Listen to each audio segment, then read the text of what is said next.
Ele se esfriou na fé e se desviou enquanto cursava a faculdade de medicina. Mas foi no exercício de seu trabalho, testemunhando curas que desafiavam a medicina, que Roger Mendes se voltou novamente a Deus. Conheça mais um caso incontestável do poder de Deus no programa que começa agora.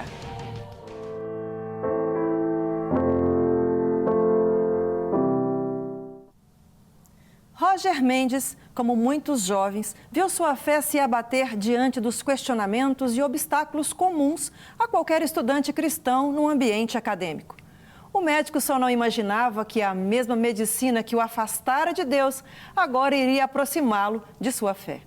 Olá, Roger Mendes, seja bem-vindo ao programa Prova Viva. Eu confesso que para mim é uma alegria ter um médico aqui no nosso programa, porque temos testemunhados por muito tempo pessoas que tiveram as experiências milagrosas e que os médicos tiveram que concordar que Deus existe. Hoje eu tenho um médico para poder também dizer isso. É muito bem-vindo ao programa. Muito obrigado, é uma honra estar aqui. Fala um pouquinho de você, quem você é, um pouco da sua história, como nós acabamos de narrar aí, né? Quem você é e a sua história espiritual, de Deus, de todas as coisas assim nesse sentido. Ok. Eu sou filho de pastor, né? Nasci dentro da igreja evangélica, igreja batista. Em todo momento nessa minha vida eu tive várias experiências, né, com Deus.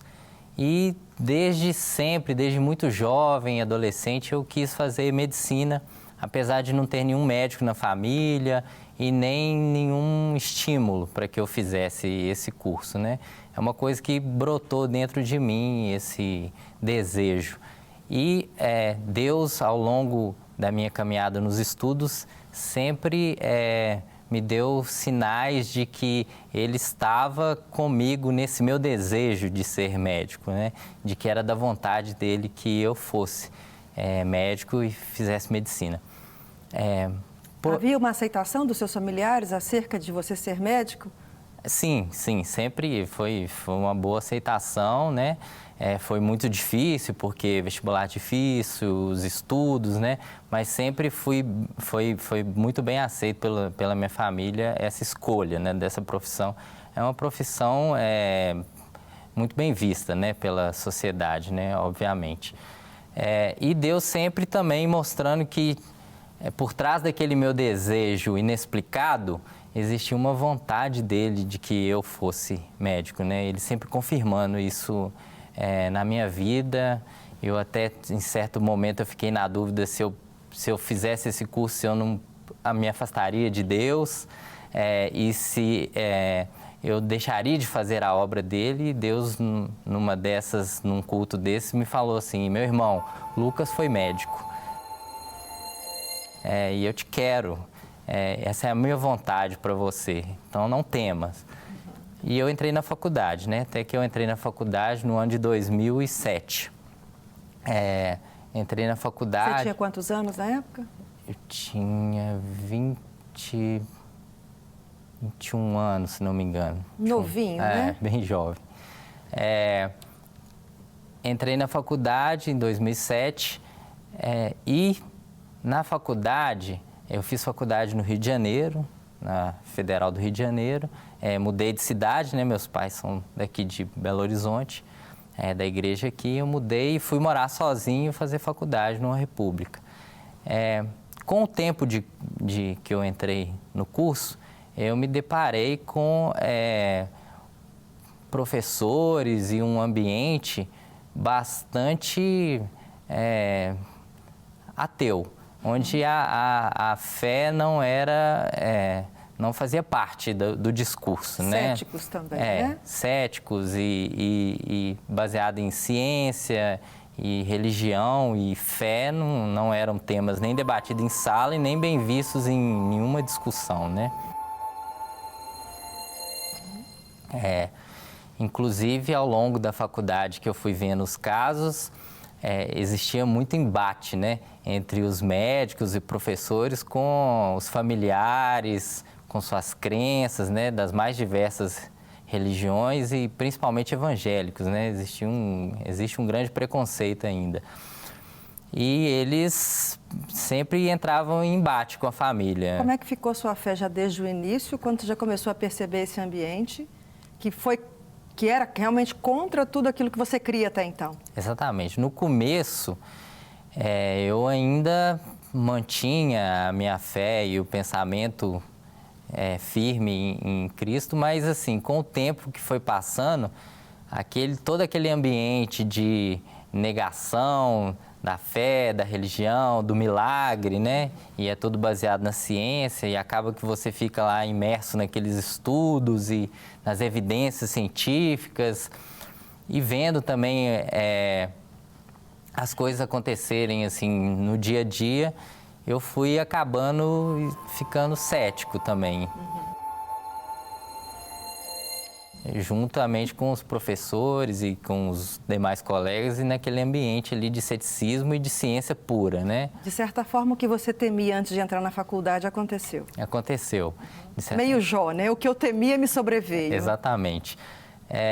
E eu comecei a questionar muitas coisas. E como eu vim de uma família de pastor, de igreja, eu comecei a questionar muitas coisas, muitos milagres que as pessoas diziam que acontecia, e na verdade eu falava, não existe um milagre, existe um tratamento e uma cura. E via pessoas também orando para que seus familiares tivessem a saúde restabelecida e eles faleciam. Então, na verdade, eu falei, esses milagres, na verdade, são o tratamento que deu certo e foi curado, não deu certo e não curou, e Deus existe, nunca deixei de crer em Deus e no Evangelho, mas eu relativizava bastante essa questão do milagre, né, da cura, e até questionava muito se isso, por parte das pessoas evangélicas, se isso não havia um certo exagero nessa busca do milagre, da cura, e que isso poderia causar mais angústia do que na verdade, porque na verdade a evidência de que isso acontecia era controversa, sabe? Essa sua nova percepção de vida adequada à ciência, você trouxe ela para dentro da sua casa com seus pais? Você começou a confrontar também os seus pais e a fé deles, ou ela ficou para você apenas? Não, ela ficou mais para mim. Eu respeitava bastante, né? Sempre respeitei bastante os meus pais.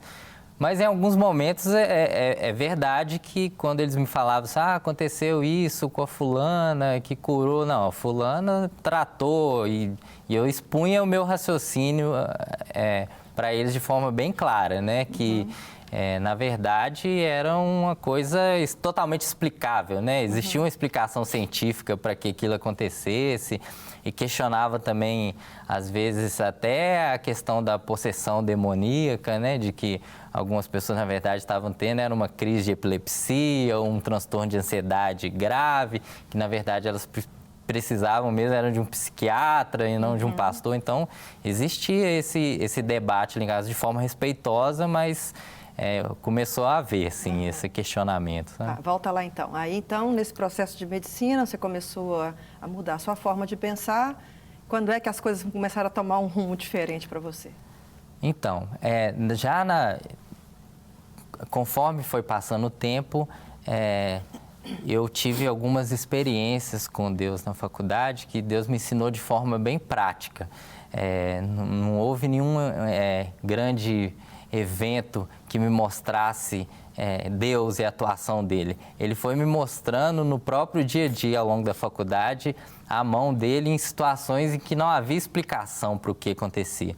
Eu lembro bem que teve uma época da faculdade que eu participava de um ambulatório de pacientes com HIV, e tinha uma senhora evangélica e o marido também, que o marido possuía, era portador do HIV, e que ela dizia para nós em toda consulta que Deus falava com ela que o marido dela viveria normalmente, mesmo com a doença, e de que ela não contrairia a doença, que ela poderia ter um relacionamento conjugal normal com o marido dela, que ela não contrairia o vírus, né? E isso deixava meus professores de infectologia loucos, né? Imagino. E eles, a todo momento, eles combatiam ela e diziam que ela estava equivocada nessa postura dela. E todo dia na consulta eles dosavam o exame dela, a cada mês que ela voltava lá, e o exame dela era negativo e ela falava que era Jesus que fazia isso para ela. E os exames do marido dela sempre melhorando, sabe? Então isso já foi para dar um exemplo, né? De coisas que Deus começava a falar comigo, o Espírito Santo falava assim, tá vendo? Acredita no meu poder. E isso já ia mexendo comigo, sabe, na faculdade. E foram alguns outros episódios semelhantes também que corroboraram esse retorno meu à fé. Nós compartilhamos aqui que você, num determinado momento, você volta para o Senhor, iniciado talvez por alguns desses, que eu não vou chamar pequenos, né? Mas esses fatos aí que aconteceram de milagres à sua vista. Mas teve algum mais marcante, assim, que realmente tenha te impactado para poder ver o poder de Deus? Quando eu ainda, apesar de todos esses episódios que aconteceram na época da faculdade, eu ainda formei com o ceticismo ainda, né? É claro que eu tinha evidências de que Deus estava no controle do poder de Deus, né, na vida das pessoas, mas... Porque também você não podia negar todo o seu histórico de vida cristão que você cresceu. Exatamente. Você vivenciou aquilo ali, né? Exatamente. E eu tive experiências, né, antes da faculdade, muito marcantes com Deus, né? E, mesmo assim, formado, eu ainda levei bastante ceticismo ainda para a minha profissão. E aí eu reiniciei a residência médica, né, que é a especialização, né, a formação na minha especialidade médica. E na residência, Deus fez coisas muito grandes que não deixaram dúvidas, né, em relação ao poder milagroso das mãos de Deus, né? O caso que mais me chamou a atenção na época da residência foi que havia um paciente que tinha sofrido um AVC hemorrágico muito grave e ele ficou em coma. Segura um pouquinho essa informação e essa história, nós precisamos dar um intervalo. A gente volta já com mais prova viva do poder de Deus.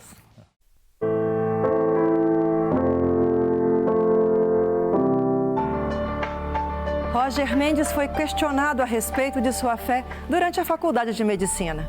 Mas contra fatos não há argumentos, diz o ditado. E os fatos começaram a revelar curas que a medicina não podia explicar. Roger, você parou no momento então em que você, num processo de residência já, né? Houve um confronto mais intenso da sua fé com aquilo que estava acontecendo na sua frente. Não quero falar não, quero que você descreva agora em detalhes para nós esse fato importante para a sua vida. Exatamente. O que aconteceu foi, na época da residência, eu estava fazendo estágio no pronto-socorro e entrou um paciente com um quadro de um AVC hemorrágico extenso, muito grave. E esse paciente, ele ficou em coma vários dias, num coma tão profundo a ponto da gente questionar se o paciente já não estava num quadro de morte encefálica, que é morte. O coração bate, mas o cérebro já está morto e em breve todos os órgãos pararão de funcionar, né? Esses pacientes são até candidatos a transplante, etc. Doação de órgãos.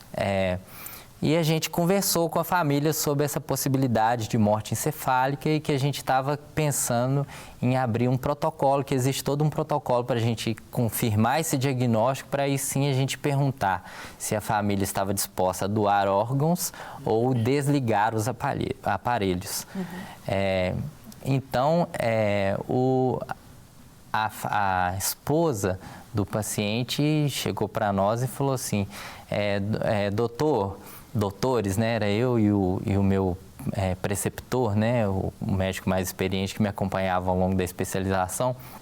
Doutores, eu respeito muito os senhores, o conhecimento dos senhores, a ciência, mas eu queria falar para o senhor que eu não vou aceitar essa abertura de protocolo porque ele não vai morrer, ele vai viver. Porque lá na minha igreja eu estava lá numa campanha de oração com o meu pastor e a gente orando e Deus falou comigo numa profecia de que ele ia sair daqui do hospital andando.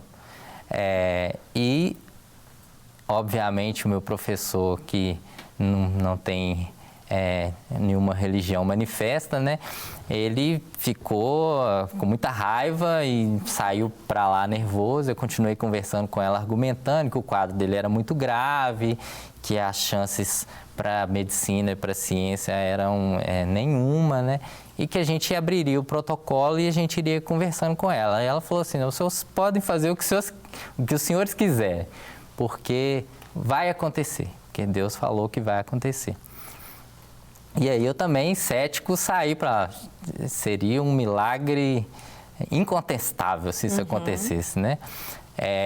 E a gente abriu o protocolo de morte encefálica e nos exames, a gente faz um dos exames, é o eletroencefalograma, que ele tem que mostrar que o cérebro não tem nenhuma atividade. E toda vez que a gente fazia o exame, o cérebro dele demonstrava alguma atividade muito pequena, mas nunca dava para a gente fechar o protocolo. E assim foram vários dias a gente mantendo ele vivo e tentando fazer o protocolo e nunca dava certo porque sempre o cérebro dele dava alguma atividade, mesmo que discreta. Para quem é leigo em casa, é como se estivesse esperando parar toda a movimentação cerebral para que pudesse dar prosseguimento, para que decretasse uma morte encefálica. Isso. E se pudesse fazer a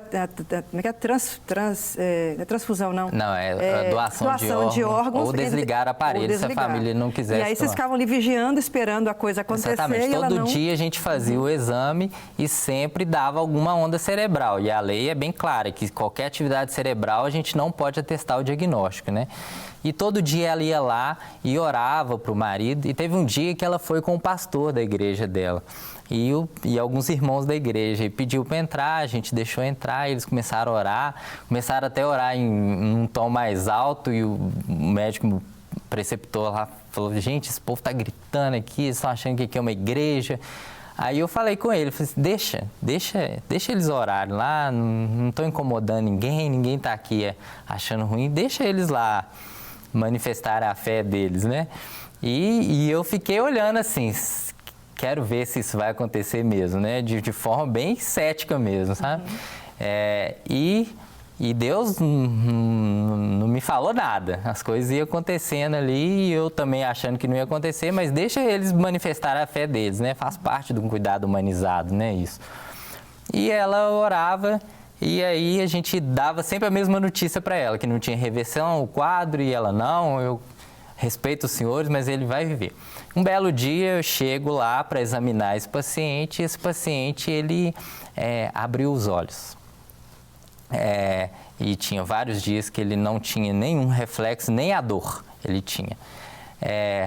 Ele abriu os olhos e aí eu chamei o preceptor, falei assim: o paciente abriu o olho. Ele falou assim: você tá maluco, né? Como é que abriu o olho? Ele tem vários dias que ele está em coma, então ele abriu os olhos. Aí ele foi lá e viu e realmente ele estava de olhos abertos. E todo mundo ficou muito espantado com isso. A esposa veio visitar no dia e falou assim: tá vendo, doutor? Falei que ele vai sair daqui andando do hospital. E aí foi passando os dias e assim, abriu o olho, mexeu um braço, respondeu o estímulo doloroso e ele ia melhorar. Até um dia que ele estava consciente já. Não falava, mas interagia com a gente e ele recebeu alta do pronto-socorro para a enfermaria, para fazer uma reabilitação, porque ele milagrosamente acordou.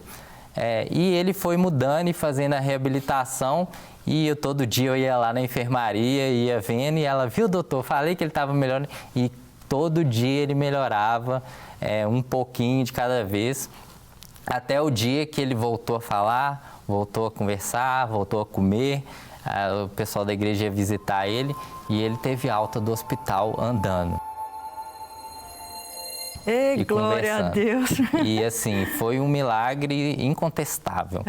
Não tinha como dizer que não foi um milagre de Deus, até porque a senhora falou que lá na igreja Deus tinha falado. Aí eu cheguei em casa, contei para meus pais, contei para todo mundo, porque realmente não tinha como negar. E a partir daí a sua fé, como é que ficou para a gente poder finalizar também? A partir daí, hoje em dia, a minha fé, é claro que não tinha como eu argumentar, e Deus foi falando comigo e mostrando em outros episódios também, né, o poder dele.